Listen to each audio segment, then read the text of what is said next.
Salam sejahtera kepada pesyarah modul kami, Encik Zaim Azizi bin Abu Bakar dan rakan-rakan sekalian. Kami adalah kumpulan 8 dalam tukasan Damatun Islam dan Tamadun Asia, DITAS. Ahli-ahli kumpulan kami termasuklah Chuani, Lu Josin, Lu Weileng, En Anchi, Brian Joyi Shang, Tei Ke, Chu Xingyi, Lim Jingyi, Han Jianting dan Mak Hui Yin. Tajuk tukasan kami adalah seni muzik tradisional masyarakat Cina. Masyarakat Cina di Malaysia kaya dengan warisan kesenian budayanya yang tersendiri seperti muzik, alat muzik dan tarannya. Antara alat muzik tradisional masyarakat Cina yang terkenal ialah pipa, yangqing, guzheng, erhu dan serulin Cina, judi. Dalam tukasan ini, kita akan memperkenalkan alat-alat muzik tradisional Cina seperti erhu, pipa, guzheng, yangqing, liuqing, guqing, hulusi dan xiao. Seni muzik tradisional Cina mempunyai sejarah selama 8,000 tahun. Ia sering digunakan dalam menjalankan upacara keagamaan. Muzik tradisional Cina boleh dimainkan secara individu ataupun secara berkumpulan. Orkestra Cina juga dikenali sebagai Huayue Tuan. Ia mengikuti susunan tempat duduk orkestra barat di mana konduktor dan skor muzik juga digunakan. Orkestra Cina yang biasa akan mempunyai 12 hingga 50 ahli. Pelbagai jenis alat muzik tradisional Cina akan dimainkan dalam orkestra Cina. Alat muzik tradisional Cina dikelaskan kepada 4 kategori, iaitu chordofon, membranofon, aerofon dan idiofon. Sekarang, marilah kami memperkenalkan alat-alat muzik tradisional Cina yang terkenal. Pertama sekali, alat muzik tradisional Cina yang ingin kami memperkenalkan ialah erhu. Erhu merupakan salah satu alat muzik gesekan tali yang dimainkan dengan menggunakan penggesek. Penggesek itu diperbuat daripada ekor kuda yang disambung dengan tangkai buluh dan ditempatkan di antara dua tali erhu. Semasa pertunjukan, pemain perlu memegang erhu secara menegak dan ditempatkan pada riba kaki kiri. Tangan kiri pemain harus menekan tali secara lembut dan tangan kanannya menggerakkan penggesek dengan tekanan ke arah dalam untuk tali rendah, manakala tekanan ke arah luar untuk tali tinggi. Selepas itu, saya akan menjelaskan pipa. Kecapi Cina dengan leher pendek yang digunakan dalam orkestra opera sebagai alat muzik solo. Mempunyai badan berbentuk pil dengan belu kayu keras dan dua lubang bunyi berbentuk bulan sabit sekali-sekala. Mempunyai 29 atau 30 feet dengan 6 feet pada leher dan selebihnya pada badan. Diperbuat daripada sutera, tetapi kininya biasanya dibina daripada berbalut nilon.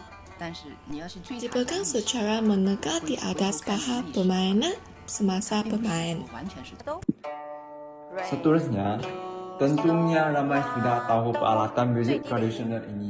Ya, saya akan memperkenalkan kucing. Kucing berasal dari China sekitar 2000 tahun yang lalu. Ia berbentuk seperti kotak yang cembur dan diperbuat daripada kayu sebagai kotak suara.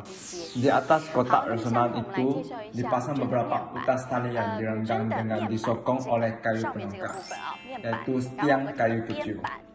Melalui evolusi, jumlah talinya bertambah banyak.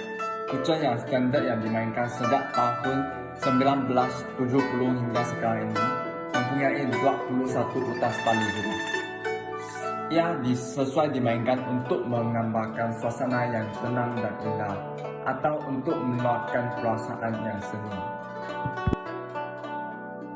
Di samping guzheng, yangqing juga merupakan salah satu peralatan yang amat biasa digunakan, terutamanya dalam persembahan orkestra Cina. Yangqing terdiri daripada kotak resonans, pas gunung, pasak, kuda, tali, dan buluh.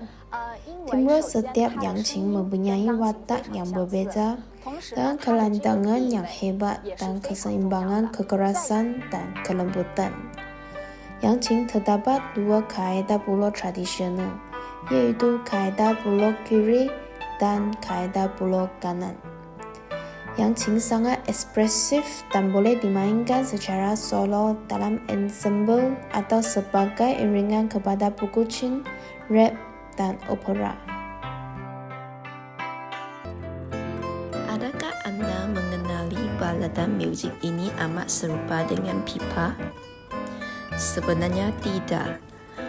Baladan ini mempunyai nama lain, iaitu Liu Qing. Marilah kita mengenal pasti perbezaan baladan ini dengan pipa.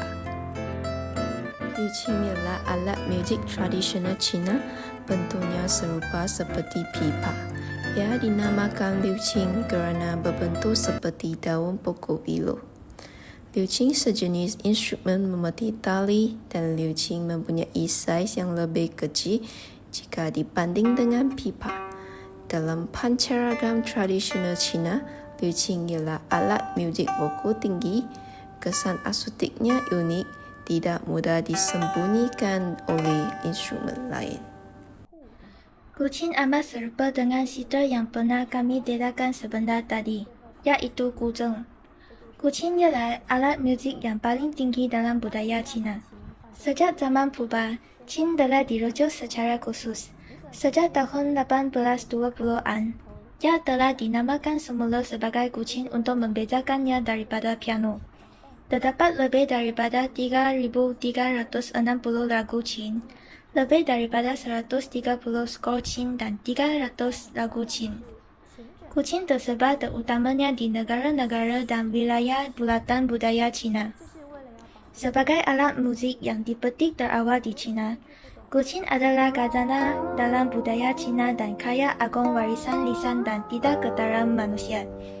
Alat itu sendiri penuh dengan simbol-simbol legenda. Permukaan Qing melengkung, mewakili langit, pepatah syurga dan tempat. Kucing mempunyai 13 lambang mewakili 12 bulan dan bulan lompat dalam setahun. Kucing pada asalnya mempunyai 5 tali melambangkan emas, kayu, air, api dan tanah.